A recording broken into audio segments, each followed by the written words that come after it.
అంటారు. ఇప్పుడు వీళ్ళు అన్ని రకాల తెలంగాణలో ఒక్కరి సుభాష్ గారు మాట్లాడతారు. సుభాష్ గారు చెప్పండి. మన తెలంగాణలో రాజస్థాన్ నుంచి, గుజరాత్ నుంచి ఎవరైనా వచ్చింది, ఓపీ ఉండని, బీసీ ఉండని, ఎస్సీ ఉండని, ఎస్టీ ఉండని, ఎవరైనా వచ్చి ఇక్కడ బేరం చేస్తే వాళ్ళకి సంఖ్య మార్వాడిది ఇస్తారు. ఓకే ఓకే, ఎవరైనా బేరం చేస్తే మార్వాడి, ఎవరికి ఏం అర్థంతా లేదు. కానీ అందరు కాదు కదా మార్వాడీస్, గుజరాత్ నుంచి వచ్చిన వాళ్ళు మార్వాడీస్. లేదంటే కూడా మన తెలంగాణ సంప్రదాయం ఏదంటే ఎవరు కూడా ఇక్కడ బయట నుంచి వచ్చి పని చేస్తే ఆయన మార్వాడి, ఓకే, ఆయన గుజరాతీ. గుజరాత్ నుంచి ఎవరైనా వస్తే గుజరాతీ, రాజస్థాన్ నుంచి ఎవరైనా వస్తే మార్వాడి. సరే, దానికి ఏం తప్పు ఉన్నది? ఏదైనా చెప్పొచ్చు. ఎవరు బేరం చేస్తాడో ఆయన మార్వాడి. ఇప్పుడు బేరమే జరగలేదంటే తెలంగాణలో తెలంగాణ అభివృద్ధి ఎట్లా కావాలి? ఇంకా బేరంలో ఏమైనా ప్రాబ్లం ఉంటే సోషల్ స్ట్రక్చర్ లో కూసి మాట్లాడతాం కదా. దానికి ఏమైనా ప్రమాణం ఉంటే కూసి డిస్కషన్ చేయాలి, హెల్తీ డిస్కషన్ చేయాలి. ఎక్కడైనా ప్రాబ్లం ఉంటే దానికి సార్ట్ అవుట్ చేయాలి. ఇది ఒక పద్ధతి ఉంటది ఒక రాజ్యంది, అందరు కలిసి ఉంటాం. కానీ ఒక మనిషికి ఒక ఆరోపణ ఏంటంటే ఇప్పుడు మార్వాడీల వల్ల ఇతర బిజినెస్లు అన్ని దెబ్బతింటున్నాయి. మిగతా వాళ్ళందరూ ఒకటి, దీనివల్ల మిగతా బిజినెస్ కమ్యూనిటీస్ కి నష్టం వాటిల్లే విధంగా చేస్తున్నారు, ఒక విధంగా గుత్తాధిపత్యం చేసేలా చేస్తున్నారు అన్న ఆర్గ్యుమెంట్ మీద మీరేమంటారు? ఇప్పుడు బిజినెస్ అంటేనే కాంపిటీషన్. ఎట్లా కాంపిటీషన్ అవుతుంది? ఎవరు ఎక్కువ శ్రమం చేస్తాడు, ఎవరు ఎక్కువ పని చేస్తాడు, ఎవరు ఎక్కువ బుద్ధి పెడతాడు, ఎవరు ఎంత శ్రద్ధతో చేస్తాడో ఆయన బిజినెస్ నడుస్తున్నది, వేరే వాడిది నడదు. ఇప్పుడు మన ఇన్కాంపిటేటివ్నెస్ కి వేరే వాడికి మనం వెళ్ళిపోయి చెప్పాలి ఇది ఏం పద్ధతి ఉన్నది, ఇది అసలుకే కరెక్ట్ లేదు. ఇప్పుడు అమెజాన్ పెద్ద బిజినెస్ చేస్తున్నాం, మనం వాళ్ళకి వెళ్ళిపోమని చెప్తున్నామా? లేదంటే మన వాళ్ళు ఇక్కడ పోయి యుఎస్ లో అంతా సెటిల్ అయిపోయినారు, యుఎస్ లో కూడా లోకల్ పర్సన్స్ వాళ్ళు ముంగట తట్టలేరు మన తెలుగు వాళ్ళు ముంగట. వాళ్ళు ఏం యుఎస్ లో తెలుగు వాళ్ళు వెళ్ళిపో అక్కడ నుంచి ఏమైనా చెప్తున్నారా? మొత్తం ప్రపంచంలో ఎవరైనా ఎక్కడైనా ఉండి కష్టపడి పని చేసి 2 పైసలు సంపాదించి పేరు సంపాదించుకోవాలి, అది మంచి పద్ధతి. అయినా తప్పు చేస్తే చెప్పొచ్చు మనం. ఇప్పుడు మనం మార్వాడీలు ఏమైనా స్మగ్లర్స్ అయినారా? మార్వాడి ఏమైనా దొంగలైనారా? మార్వాడి ఏమైనా ఇల్లీగల్ యాక్టివిటీ చేస్తున్నారా? మార్వాడీలు ఏమైనా అన్సోషల్ ఎలిమెంట్స్ అయినారా? మార్వాడి ఏమైనా ఈ రాజ్యం అభివృద్ధి గురించి పనిచేస్తలేరా? మార్వాడి ఏమైనా ఈ రాజ్యం గురించి చెడ్డమాటలు చేస్తున్నారా? ఏదైనా తప్పు చేస్తే మీరు చెప్తే అర్థమవుతుంది ఎవరికి కూడా వాళ్ళు తప్పు చేస్తున్నారు, దాని గురించి జనాలు వాళ్ళు అగేన్స్ట్ అవుతున్నారు. ఏం తప్పు చేస్తలేరు? 99% తెలంగాణ జనాలకి ఏం ప్రాబ్లం లేదు. ఒక 1%, అది కూడా ఒక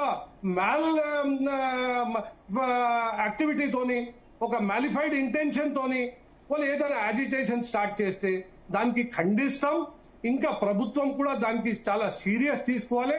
ఇమీడియట్లీ దానికి ఖండించి దానికి ఇమీడియట్లీ మూసేసేయాలి. అట్లా థాట్ కూడా రావద్దు, ఎవరి గురించి కూడా అట్లా థాట్ రావద్దు. ఎవరు ఈ రాజ్యం అభివృద్ధి గురించి పనిచేస్తారు వాళ్ళ గురించి ఇది థాట్, ఇది చాలా మంచి మాట లేదు, చాలా ప్రమాణం మాట ఉన్నది. ఇంకా ఇప్పుడు చాలా సీరియస్ దాని మీద యాక్షన్ తీసుకొని ఎవరెవరు దోషులు ఉన్నారో వాళ్ళకి అక్కడ ఏమన్నా ఫిగర్స్ ఉన్నాయా? తెలంగాణలో గానీ లేకపోతే ఆంధ్రప్రదేశ్ లో గానీ ఎంతమంది మార్వాడీస్ ఉంటారని? ఇప్పుడు మొత్తం దేశం నుంచి ప్రవాసీ సమాజ్ 45 లక్షల మంది ఇక్కడ హైదరాబాద్ లో ఉన్నారు. 9 లక్షల మంది రాజస్థాన్ నుంచి ఉన్నారు, 1,75,000 మంది గుజరాత్ నుంచి ఉన్నారు. అన్ని స్టేట్ కల్పిస్తే 45 లక్షల మంది ఈ హైదరాబాద్ ప్రాంతంలో ఉన్నారు. తెలంగాణ మొత్తంలో 45 లక్షల మంది ఉన్నారంటారా, లేకపోతే ఓన్లీ హైదరాబాద్ లోనా? మొత్తం హైదరాబాద్ లో 90% ఉన్నారు, 85% ఉన్నారు, 15% మొత్తం తెలంగాణలో, రిమైనింగ్ 15% మొత్తం తెలంగాణలో ఉన్నారు. 85% ప్రవాసీస్ హైదరాబాద్ సరౌండింగ్ ఏరియాలోనే ఉన్నారు. సో 45 లక్షల మంది ఉంటారా? 45 లక్షలు ఉన్నది. హైదరాబాద్ జనాభానే మొత్తం హెచ్ఎండిఏ జనాభా 1 కోటి ఉండొచ్చు, 1 కోటి 10 లక్షలు, 1,20 లక్షలు. దానిలో నాకు తెలిసి 30% ముస్లిమ్స్, 30 లక్షల దాకా ముస్లింసే ఉంటారు.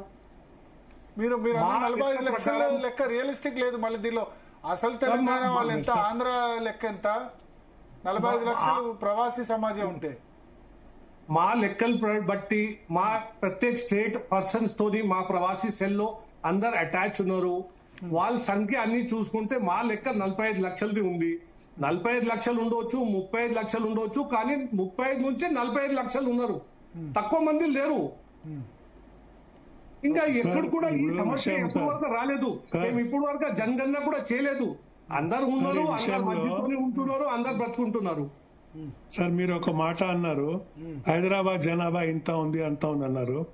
మల్కాజ్గిరి పార్లమెంట్ లో మొత్తం భారతదేశంలో అతి పెద్ద పార్లమెంట్ అది.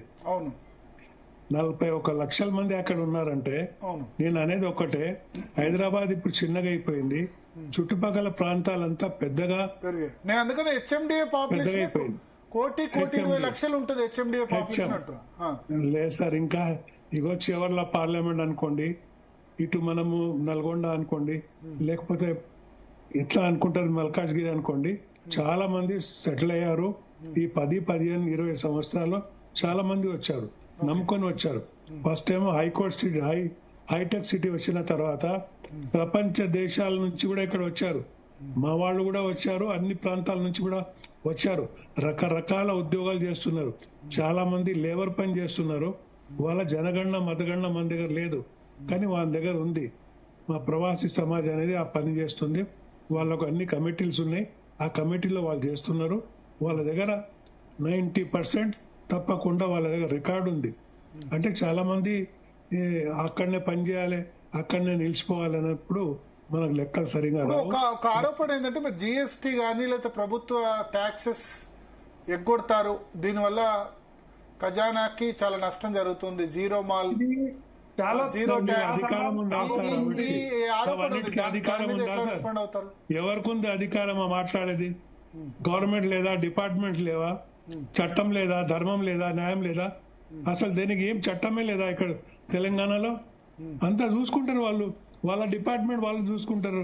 మీకు జరిగింది ఒక చిన్న సంఘటన, దో నెంబర్ దందా, అందుకనే దో నెంబర్ దందా చేస్తారు కాబట్టి కమర్షియల్ ట్యాక్సెస్ డిపార్ట్మెంట్ గానీ, జిఎస్టీ గానీ, కమిషనరేట్ గానీ దయచేసి ఒక మాట వినండి సార్. సార్ దయచేసి ఒక మాట వినండి. ఈ అన్ని జిఎస్టీ ఆ బిజినెస్ ఇష్యూ కాదు, ఇది పార్కింగ్ కాడ గొడవ అయింది, దాని తర్వాత ఇది కావాలని చేస్తున్నారు, దానికి కేసు బుక్ అయింది.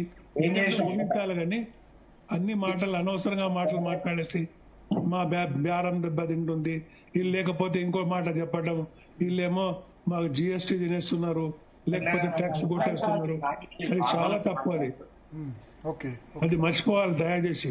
అది మర్చిపోయి ఈ సంఘటన జరిగింది, ఆ సంఘటనకు మనం అక్కడ కూర్చొని నలుగురు పెద్ద మనుషులు కావాలంటే కూర్చొని ఇంకా రఫాదఫా చేసి లేకపోతే చట్టపరంగా ఆ పని చేసుకోవాలి. జయ విశ్వకర్మ. ఇది కట్ చేసి